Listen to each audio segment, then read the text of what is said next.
My talk tonight is on practicing with anger.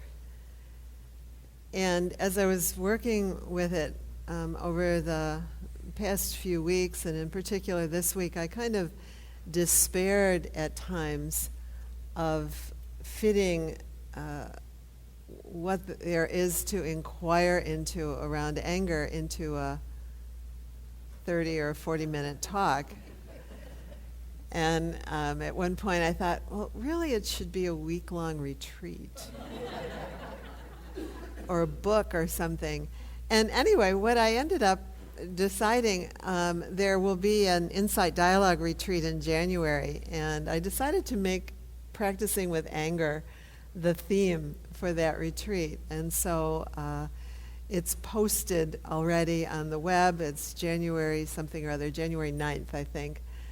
For an Insight Dialogue retreat. Those of you who don't know, Insight Dialogue is a practice of meditating in dialogue with another person. So I thought, well, at least we could have a day-long inquiry into practicing with anger. One thing that I would request for that retreat is that you have some longer meditation experience, like a day-long or a weekend. Jeff just mentioned we have a weekend retreat coming up. The reason for that is Insight Dialogue can be a little confusing if it's not already part of your repertoire to kind of hang out with your experience a little bit. Often we, something happens and we're sort of on that train really quickly. Our meditation practice actually helps us to be aware of experience and to not be quite so caught in it. And so it can be helpful to have a bit of a grounding in that before we try to do a meditation in dialogue with another person, which is even more kind of juicy and challenging to kind of stay present. So I would ask, especially with a topic like anger, I would ask that people have at least a day-long or a weekend-long retreat experience. Having said that, if you'd like to come and you don't have that, and just shoot me an email and we'll talk about whether or not it's a wise choice for you at that time. Okay. So that's on the web. I forgot actually to make some flyers. We'll try to get some flyers out next week, but just to know that that's coming up in the not really all that distant future, January. So practicing with anger. We all know, I think, how to experience anger, irritation, annoyance, rage, hatred maybe. And even in the teachings, it's really very confusing. Certainly it's confusing in our culture. It's very confusing how to, all of the different kinds of messages that we get around anger and the kind of righteousness of anger and the energy of anger, and how do we work with that? But even in the Buddhist scriptures, it's confusing. The Buddha himself said, "Hatred never ceases by hatred. By love alone is hatred healed." So just don't even try to heal it with anger with anger. Shantideva said something, who's a Tibetan teacher centuries ago, said something even more troublesome. He said, I remember making my bed one day saying, how do you deal with this? Whatever wholesome deeds that have been amassed over 1,000 eons will be destroyed in one moment of anger.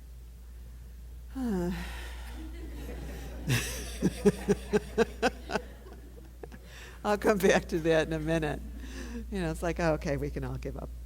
And then this is Robert Thurman, who wrote a book called Anger. He said, anger becomes the bright blue-black sapphire radiant laser light of absolute purity wisdom, the completely inexorable, relatively absolute energy, all those adjectives, that absorbs all differences and oppositions, that destroys all obstructions, dissects all complexities, and knots of resistance to freedom that consumes life and death and all in between in the infinitely free. Wow, that's sort of equally challenging kind of in the other direction.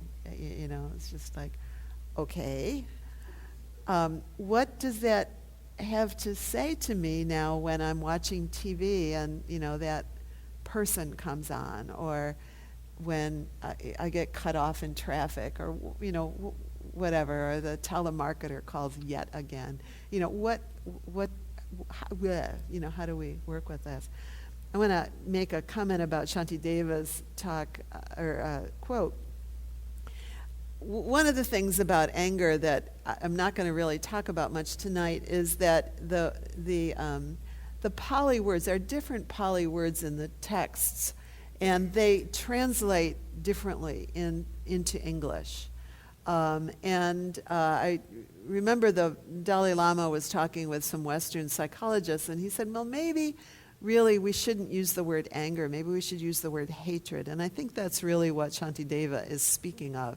I think what Shantideva is saying about being destroyed in one moment of anger, at least one of the things that he's saying, is that, you know, if I become angry with someone and I obsess about it in my mind and I speak about it and I relish it and cherish it and set about murdering that person, karmically that's really going to have some repercussions. And I think he's just pointing us to that place where just sort of indulging and as the Dalai Lama would say, he'd say maybe hatred is a better word. Indulging in hatred is just not a wholesome thing. But it really leaves us kind of in a quandary. Well, what about things like acting vigorously around injustice and setting good boundaries and dealing with things like racism and abuses of power and sexual abuse and those sorts of things? You know, what about those kinds of energies, and how do we navigate them without falling into this place of unwholesome energies? So really that's kind of what our practice is, and a constant inquiry. So we'll try to offer a couple of thoughts about how to do that tonight. I asked you during the meditation to bring a bit of awareness to what it feels like in the body when we're angry. And I don't know about you, but when I do that, I can really kind of feel the shift and that place where anger is an obscuration, where there's a sort of spaciousness in my body when I'm, sort of resting in ease and tranquility. And then if there's some anger that comes up, it starts to get angular or kind of graunchy, that the energy, so that there's a kind of quality about the body experience of anger that really helps to point us to the ways that it obscures something else.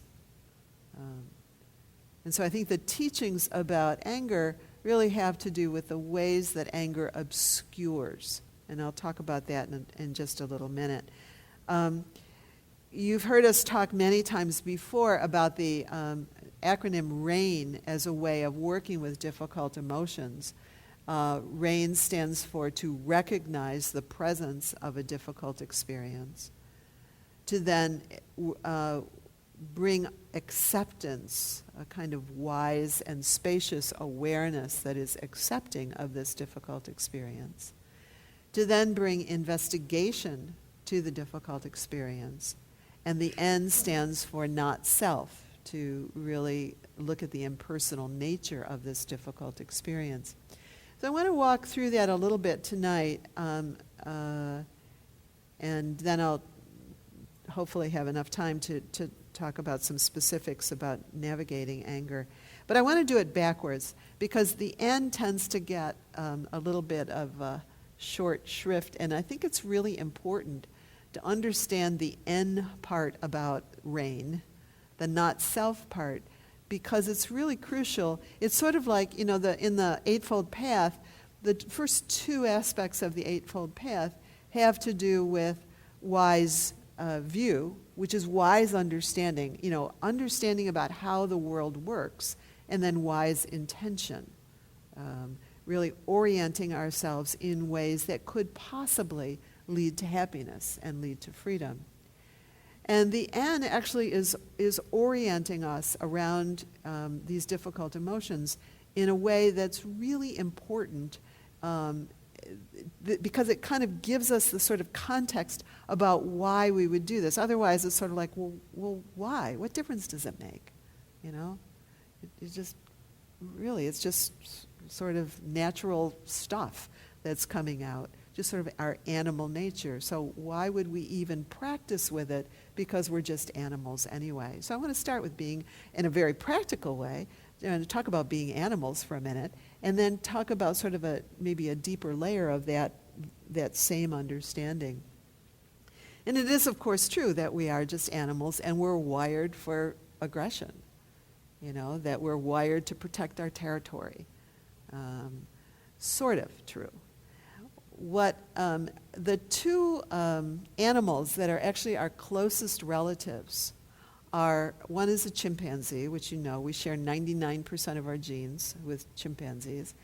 And the other one is a relative of the chimpanzee that isn't quite so studied, which is the bonobo, which is another, very similar to a chimpanzee. It's another monkey that lives in Africa.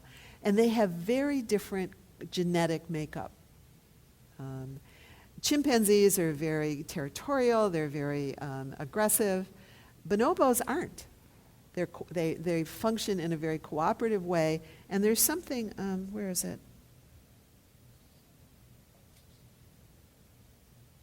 In the wild, they have not been seen to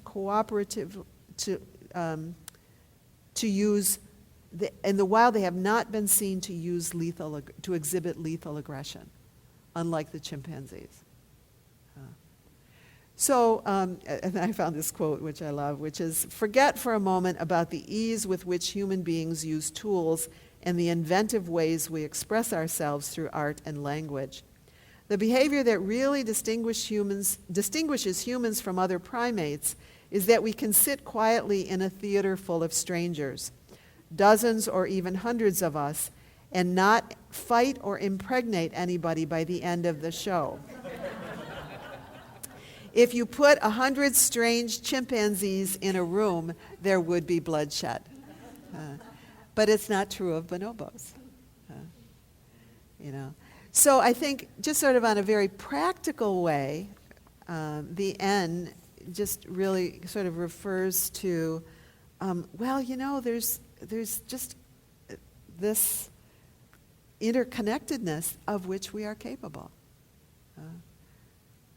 That genetically even, we are capable of this cooperative kind of tribal society that the bonobos have been able to navigate, have genetically developed. And I think the Buddha is inviting us in the teachings to really kind of make, you've heard me speak of this before, to really make an evolutionary shift in how we relate to the quality of aggression that is just wired into us, and in some ways wired into us. But the big difference for us is that we have this quality of awareness that not only is the content of our experience available to us, but we can also have awareness of the content. There's sort of like, there's not only the sensations in your body that tell you, pleasant, unpleasant, but there's that awareness that we were practicing as we sit in meditation. Otherwise, it's this sort of thing, when you think about it, it's sort of wise view and wise intention. Again, you've heard me say before, like, why else would we do that? Why else would we sit and do this strange thing of watching our breath, but to cultivate that quality of awareness so that we're not just pushed and pulled and controlled, by whatever sensations arise in our bodies. That we're able to kind of navigate in a more fluid way. We're able to actually choose how to respond to difficult experience. This is Robert Thurman again. He says, this is the radical discovery of Buddhist psychology.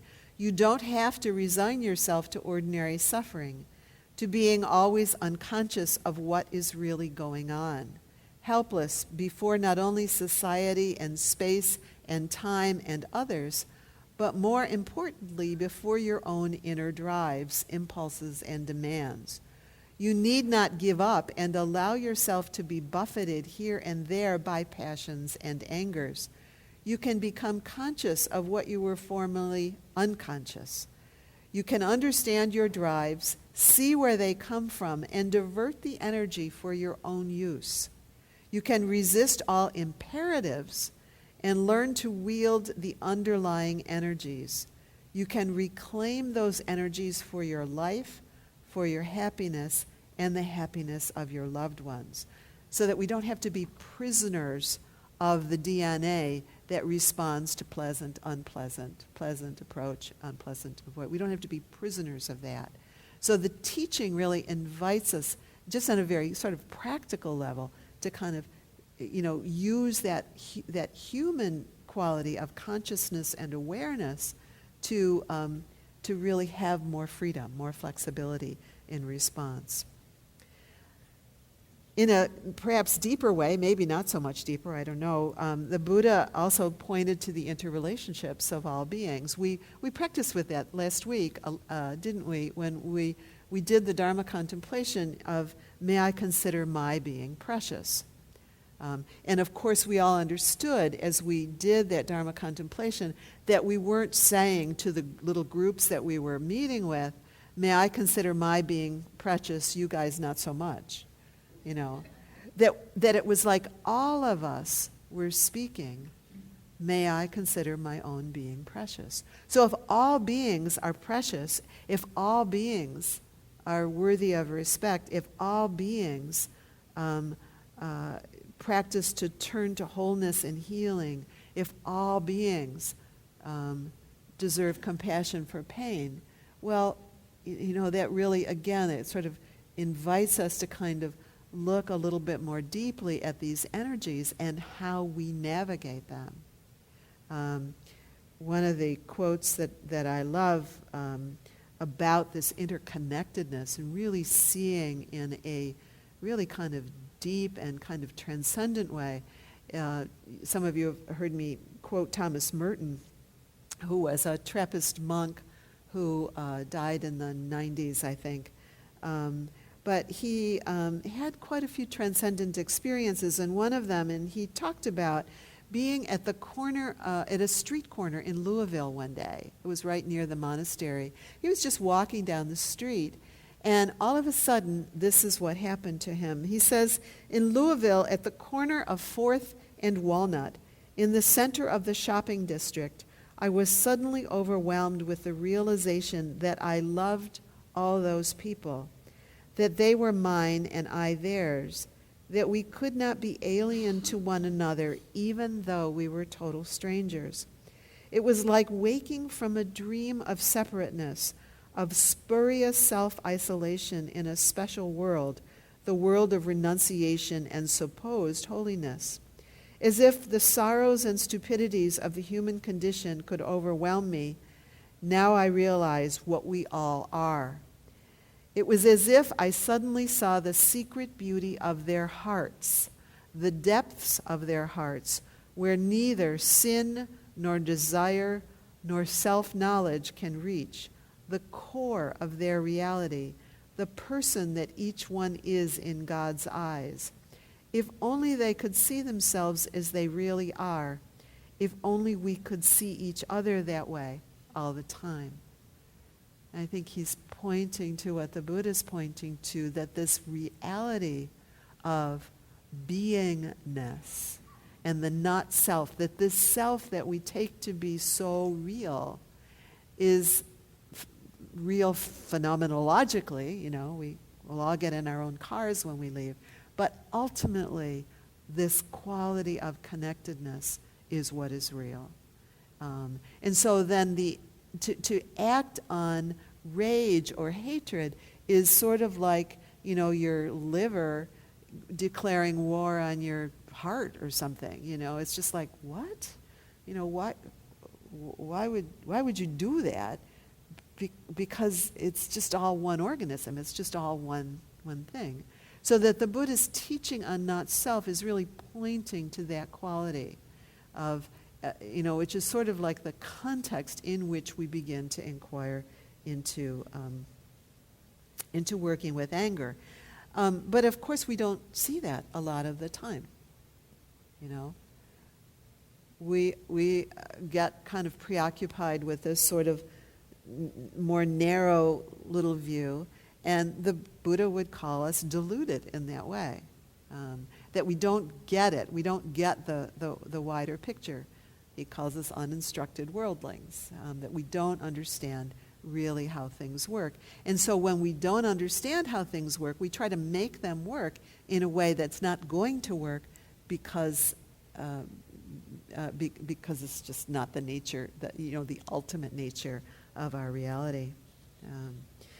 The Dalai Lama says, delusions are states of mind, and he's talking here about destructive emotions.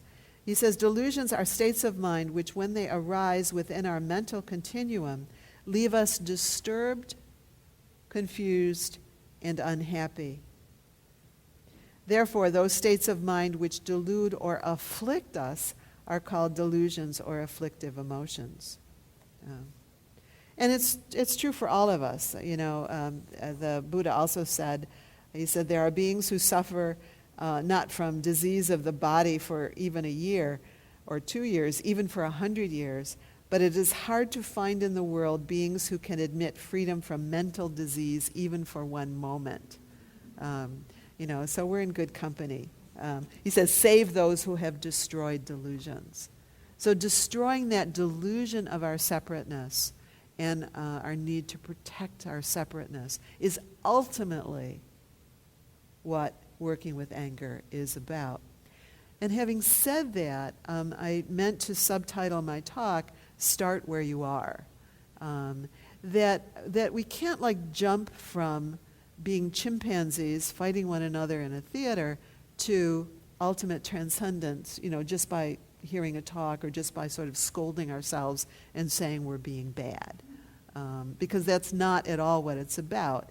It's really, if you go back to, and I'll read it maybe more toward the end, if you go back to Robert Thurman's quote at the beginning, it's really about learning how to recognize those energies as energies and use them in wholesome ways. It's like the energy of a rocket ship, using it in a wholesome way. So it's not exploding on the launch pad, but it's really directing our energies in wholesome ways that actually can heal racism, sexism, homophobia, all of those isms that really cause so much suffering in the world.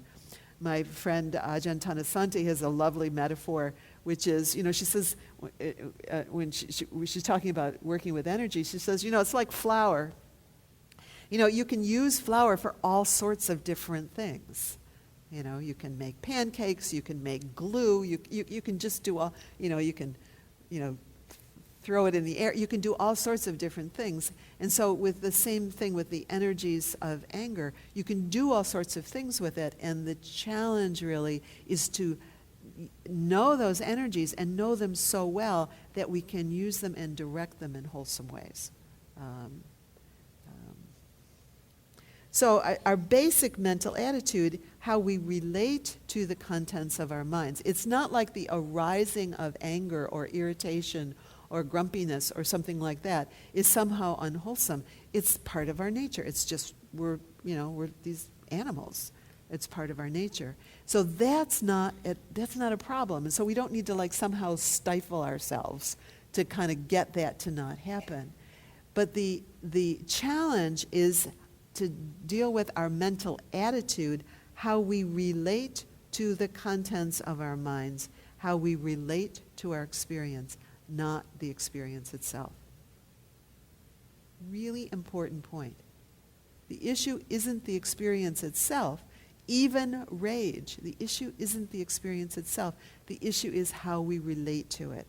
Our basic mental attitude, how we relate to the contents of our minds, how we relate to our experience, not the experience itself.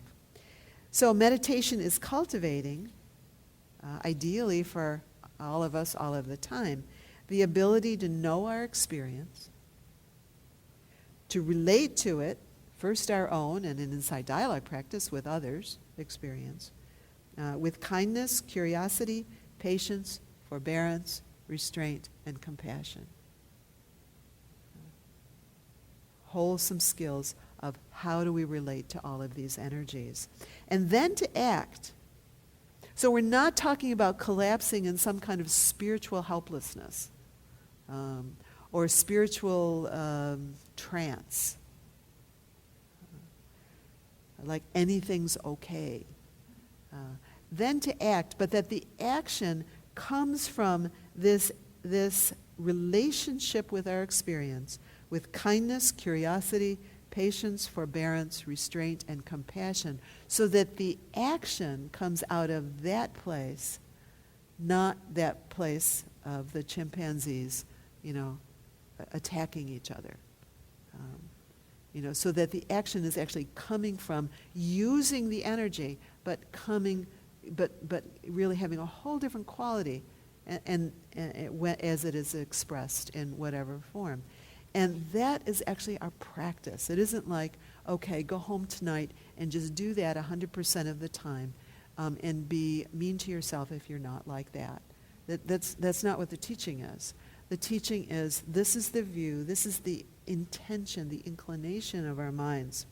So freedom is the capacity to do this. Freedom from suffering is our capacity. That gets better and better. The Dalai Lama talks about, he says, I used to be really very angry.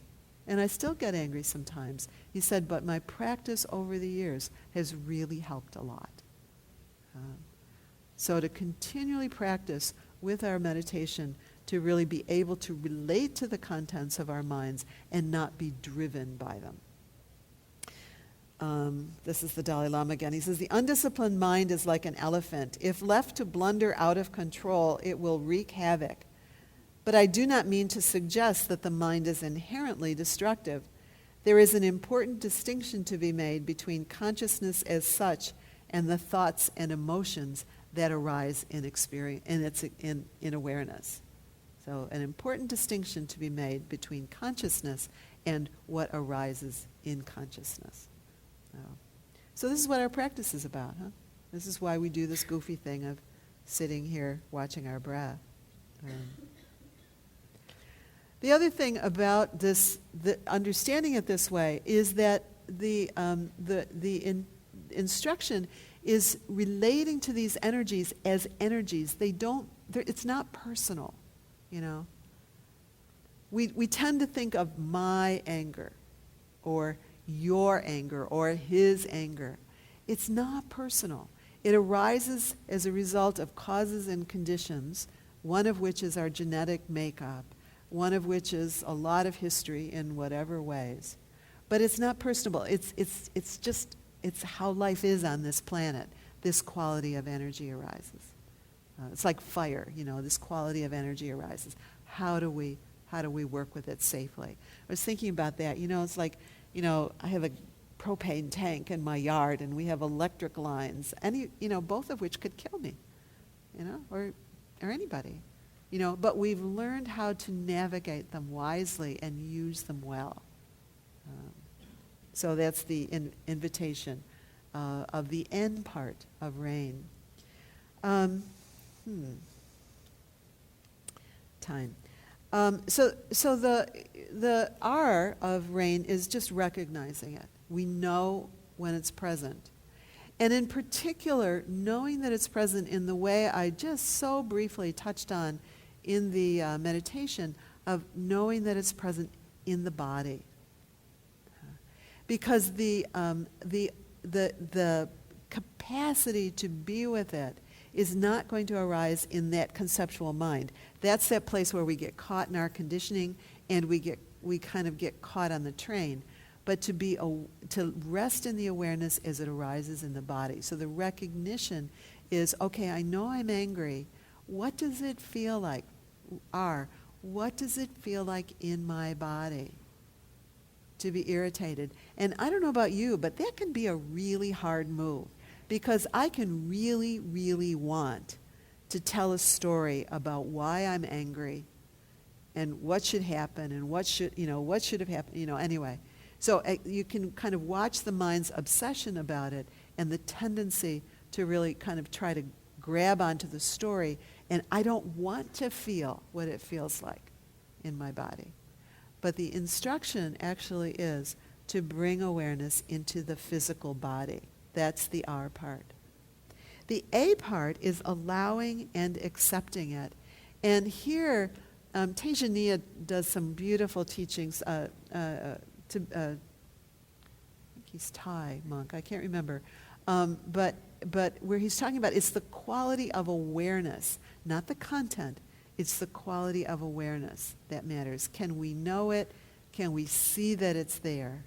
And not kind of move into aggression against the anger. Although, indeed, if we do, then the invitation is to move to awareness of that. Okay, and then we move to self-criticism and judgment.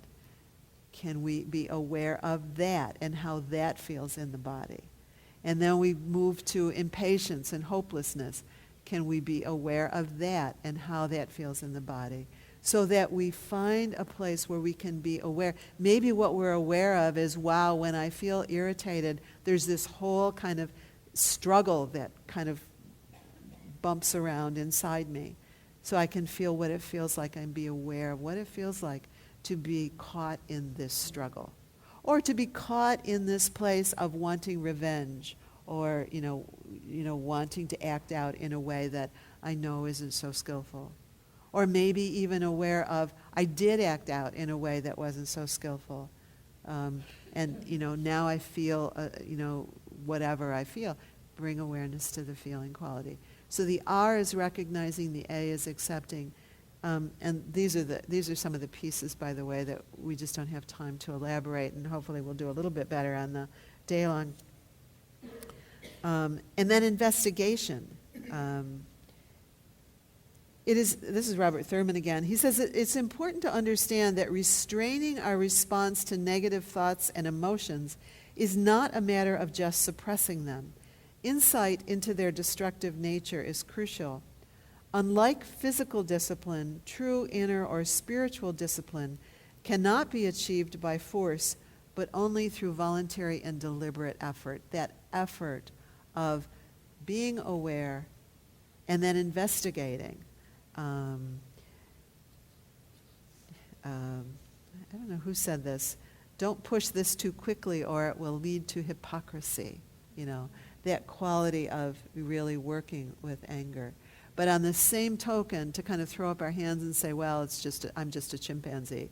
It's just like some place in the middle there where we're really inquiring into, how do I be skillful with this? And indeed, what's arising? What's causing this arising? I want to read to you something that Tejaniya wrote. And again, this is a world-famous teacher who was talking about investigating his anger. It's a little bit long, but I think it's helpful. I was sitting in meditation and listening to Sayadaw giving a Dhamma discourse nearby. Suddenly, I saw this very calm mind change in intensity. The mind that had been quite calm before was now agitated. How did this happen? How did this anger come about suddenly when the mind was so peaceful just moments ago? The mind was now interested in knowing, so it backed up a bit and began to ask questions. What is happening inside? This interest to know and right thinking changed the path of the mind from anger towards Dhamma. Dhamma means just the teachings and how do things work. Without this right thinking, the mind would have continued along the path of anger and aversion, still believing anger was an appropriate response for the situation. Did I cut off the anger through other means? No. The mind was interested to know the truth, and because of that, it just lightly and gently watched the anger running its own course. The anger was happening on its own. So he wasn't feeding it. He was just watching it. What was happening in the mind? It was listening to sounds from two different sides. There was Sayadaw's voice on one side and people talking on the other side. It happens all the time in Southeast Asia where, somebody's trying to give a teaching and people are just they're chatting and they're having a fine time. I was aware of the different objects and the mind going back and forth between the two. The mind wasn't focused only on one thing. It knew a lot of things simultaneously and saw where the attention was going as well. I then saw this aversion, ! He was so excited. He saw this aversion. On the one side, I wanted to hear Sayadaw, but I couldn't hear him well. I also saw the mind talking about the situation and looking for trouble. How can these people come and talk around here when they've come here for the Dhamma? Feelings came up as much as this mind continued to talk. So his feelings are coming up, not, it's really about his response to what his mind is saying about what he's experiencing. The observing mind saw everything that was going on in the mind. Can you see how expansive the field of view was at that point? After it saw the mind going back and forth between these two sides a couple of times, it saw the dissatisfaction. It was because the mind couldn't get what it wanted, which was to hear Sayadaw's discourse. There was this realization at that moment, and in that moment, the mind did not favor one object or another, but just remained in the middle. It saw the suffering and just died down. I could just take sound as sound. That's how you need to meditate, with interest and inquiry every time defilements arise. When you are ready, the lesson will come and you will understand fully. I might add that with that understanding, then he was free to simply do what he needed to do, which was maybe to stay there or maybe move or, whatever. But he was free to move without murdering anybody in his path. There was just ease and freedom. So it was useful information, and he was free to act. Understanding that something is not beneficial is very different from thinking or judging that something is not good. If the mind labels something as good, there is craving already. With any object that arises, delusion is already on the scene. So basically what he's saying is if you label something as good, it's got to be this way, then there's got to be a bad side to it too. That's page 9. I'm on page 13. I knew that was too much for tonight. So if so consider the day long if you'd like to inquire a little bit more and a little bit more directly in your experience. But I'll leave you with a couple of thoughts. So think of responding to injustice with the kind of clarity that Tejaniya describes, with forbearance, patience, strength, courage, but without teeth or weapons or aggression, but with strong energy, strong voice, strong clarity. And here's Thich Nhat Hanh. He says, in the way that a gardener knows how to transform compost into flowers, we can learn the art of transforming anger, depression, and racial discrimination into love and understanding. This is the work of meditation. So this is the work. This is the work. This is why we practice. Okay. So blessings.